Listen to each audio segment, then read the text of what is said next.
preprosto, verjetno je to vsem zelo dobro znano, da so vse države Zahodnega Balkana bodo, ko vstopijo v Evropsko unijo, neto prejemnice sredstev iz proračuna, kar pomeni, da bodo v veliki meri odvisne, kakšna bo korist članstva od tega, koliko bodo zmogle denarja za projekte črpati. In tukaj ni, kako bi rekla, neke premosorazmernega učinka. Zdaj smo člani, zdaj pa med in mleko. To, kar velikokrat v javnosti nekako spregledamo.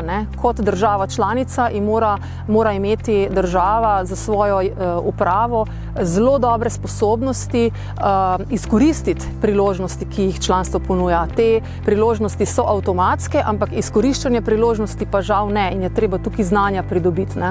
Recimo ena od novosti v tem zadnjem paketu predpristopne pomoči je ravno fokus na sistem javnega naročanja, da tukaj države Zahodnega Balkana okrepijo svoje zmogljivosti administrativne in seveda se držijo tudi pravil, ki omejujejo oziroma preprečujejo korupcijo in podobno. Evropska komisija je oba instrumenta, in Twinning in TAIEX, v bistvu promovirala ali pa, če rečem tako, v bistvu jih ustanovila, z namenom, da bi pomagala državam, ki se vključujejo v EU, še v bistvu leta 96 oziroma 98. TAIEX letos praznuje 25. obletnico, se pravi, je bil prvi instrument leta 96 ustanovljen, medtem ko Twinning projekti so potem pa sledili kasneje. Oboji projektov imajo ta namen, da v bistvu pomagajo, gre za pomoč administracije držav članic, državam, ki se vključujejo v EU, se pravi državam prejemnicam pomoči. Projekti se financirajo iz evropskih sredstev, to pomeni, da se za ta namen, za namene projektov da je denar v instrumentu za predpristopno pomoč, IPI.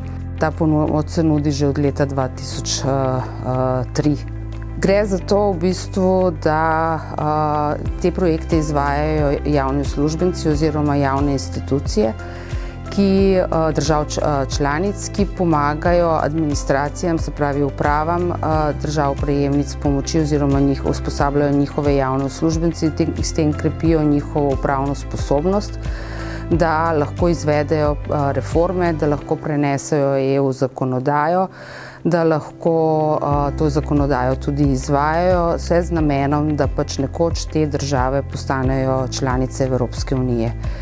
Ta instrument se je zelo izkazal v bistvu tisti veliki širitvi, v kateri je bila tudi Slovenija, in je zato se pač kasneje prenesel tudi na druge države, s katerimi Evropska unija sodeluje.